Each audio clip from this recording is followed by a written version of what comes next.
That's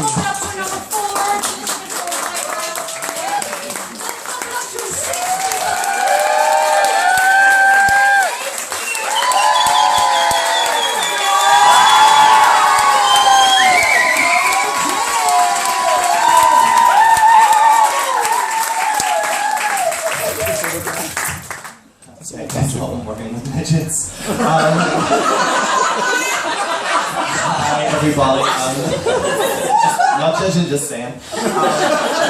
My name is David. I'm 33 years old, and as you've all probably worked out from the way I speak, I am a Scorpio. The year of the monkey. But the sharp-eared among you will have worked out that I am from Northern Ireland, also known as the Troubled North, the occupied 6 counties. But you know, we still have this really horrible shadow cast over us from the Troubles, and I just don't think that's fair anymore. We're moving into the future, we're becoming more modernised. You know, we don't have any curfews anymore. We don't have the military presence in the street. We don't have police checks. Sadly, though, we don't have bomb damage sales anymore. We used to love a good bomb damage sale. Get a good rig out at a fraction of the price. You know, all my childhood clothes smelled like smoke and Semtex. But, you know, there's not a thing wrong with them.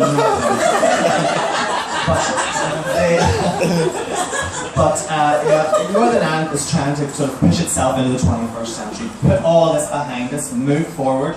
And the vessel of this, the flagship of this, is taking that hallowed holiday of the Unionists, the glorious 12, rebranding it as Orange Fest. You're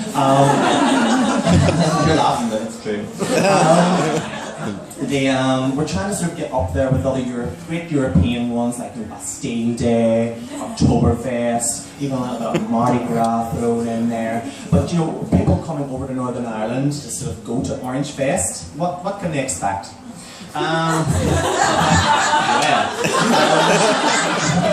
Usable thing, I can say. But you know, like any of these big European festivals, alcohol plays a really key part. And the traditional tipple of Orange Fest is the holy fermented wine, Buckfast, aka Wreck the Hoosh Juice, or Lurgan Champagne. That's my home time. You're probably going to get through, you know, about 10 or 11 bottles of Buckfast throughout the night. But don't worry, ladies, there's something there for the more refined, feminine palate. WKD Blue. Really nice. You know, I think what they're trying to do is they're trying to give us a more European mindset about alcohol. You know, like Italians and French people, they let their kids have a bit of wine at the dinner table. And I saw one girl this year in Sandy Road during the 12th really running with that idea. She let her child have a 10-glass bottle of Smirnoff. Alright, I know that's maybe a little bit carried away, seeing as she was still pregnant with the child. I didn't want to kill her both with fetal alcohol syndrome. There's also traditional activities. There's street wrestling. So you'll see a lot of guys, the guys, all grappling in the street. You know, you may get invited to join in. So if you hear the call of "I'm gonna knock your bollocks and way up," which translates as "I'm going to perform violence against your genitalia, young man." If you hear that, just step back and leave. Unless you're wanting to round off your trip to Belfast at the Royal Victoria A&E, there's no whip card in, turn on.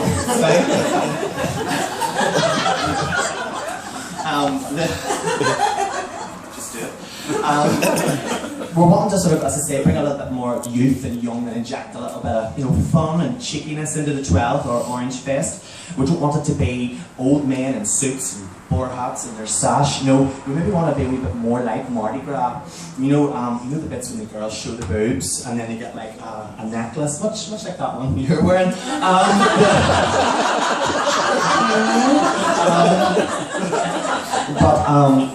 But it sort of brings up a really quite a vibe.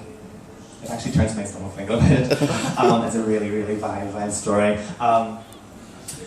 But I think you're all the people for me to tell it to. So my rather wonderful, gorgeous partner Alan and I, we run a cafe on Sandy Row.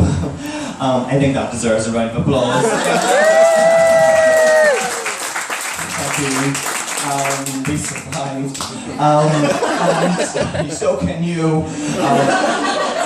We looked out the window and there's this year where these two women who were not going to let middle age keep them down took their tops off and daubed their boobs with the Union Jack. Now, to get a little bit of idea of whether you say that,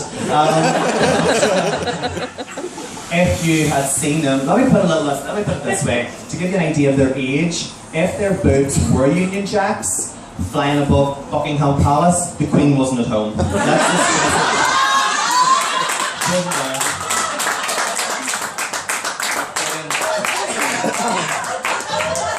doing a good will, sure. So we watched these women and it was great, you know, and we was like, oh look, they don't put on them, they don't care, why not, turn on love.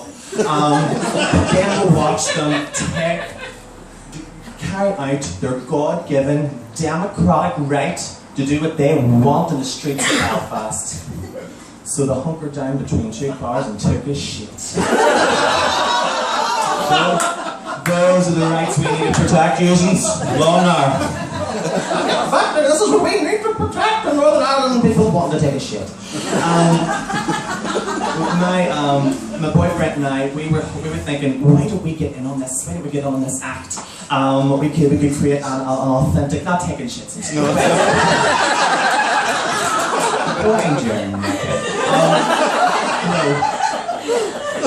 I look like that type of person? I do in the alleyway where people and kind of wet wipes. But you know, so we were thinking what we're going to do is we're going to create an authentic experience for Americans coming to Belfast. So what we're going to do is we're going to take a car, burn it out,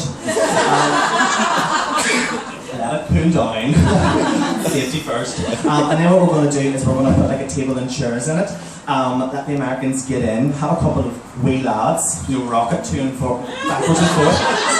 Alan and I are going to come up, serve their food in balaclavas and throw petrol bombs at them. Speaking about my boyfriend, we're getting married in September.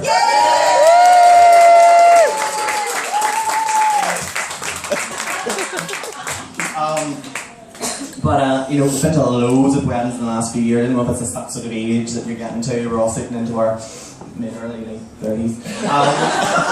And just lots of friends are having kids, getting married, lots of different types of weddings out there, civil partnerships, you know, you've got your humanitarian ones, there's no religion, but my favourite is a good old Roman Catholic wedding. I love it. I do think they're the best because it's a bit like you know, like one of those sing-along song, A Sound of Music. You know, you all know the words, you all know the special moves, you all know what to do. You know, so as a Protestant, it's a wee bit like being a pensioner walking in at a Steps concert. You know, other kids know what all the moves.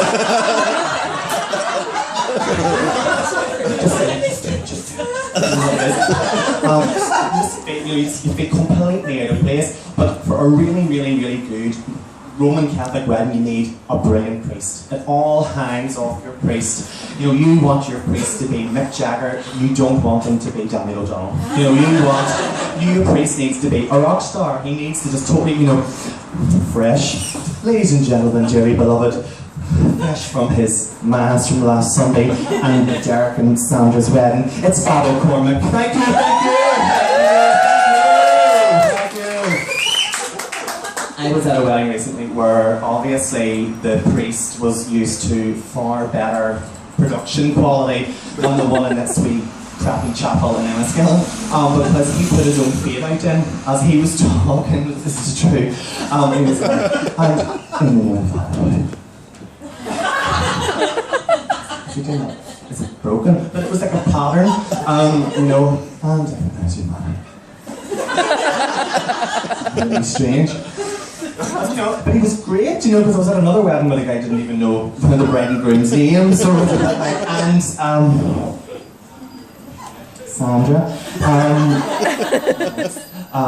But you know, also as a Protestant, as a Roman Catholic, you know, wedding, you do have to, there's always the gauntlet that you have to run, and it's whenever, you know, they call out for the communion. So all these people that you know have not been to Mass in months, all jump up and scramble to get to the front. You're like, I know, bitch, you have not been to Mass.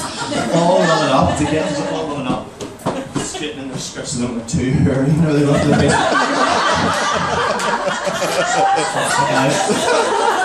But as you're sitting, so obviously as the Protestants, you sit down, you have to take a Protestant buddy with you because you can't be the only one sitting in the pew on your own where they're all getting up getting Mass. It's just, you can't do it. So you're all sitting and then they come past you and it's that whole, you know, my name for the communion part of this whole thing is Spot the Prod. Because we're just there, you know, and it's that sort of disdain that they look at you, so like, oh, what are they doing here? Do you know, it's all good, but this is like one of our, you know, weddings, what's going on? But it's great, you know, obviously, we probably won't be getting a Roman Catholic wedding. Sorry, Catholics. We're not Catholic. Shame. But then the priest was much nicer frock than we'll be wearing at our wedding, and you don't want to be upstaged. But as members of the LGBTQ community, and as a Northern Irish comedian, I have to say the word community at least once, or I'm struck off the books. Community. We're always moaning that we're underrepresented, you know, we've got no role models. I said bullshit. We have been growing up with our literature and our television full of homos, dykes, and gender benders. I'm sorry, it's the truth. Right, you don't, you're all looking as it go, well, it's the truth. It's the truth, nobody here. Naughty and big ears. Okay, everybody was like, yeah, naughty and big ears, they share the bed, okay. But that wasn't the giveaway. It was big ears, red nose, poppers and ketamine. Talking off his head all the time. George from the Famous Five, I'm convinced that her cousin was the only dick she played with in her whole life. It's just the truth. I think Enid Blyton had a sort of like corner on this market because she also, does anybody remember the book series, The Magic Faraway Tree? Yes. So yeah, you know, you walk into the tree and you walk into a wonderful wonderland of music, lights, fairies and dancing. Everybody's first gay club. That's what it was. Everybody knows what it is. But like going right down to one of our stalwarts, everybody has either seen or read Charlie and the Chocolate Factory. Am I right? Willy Wonka. No Mrs. Wonka. I'll tell you why.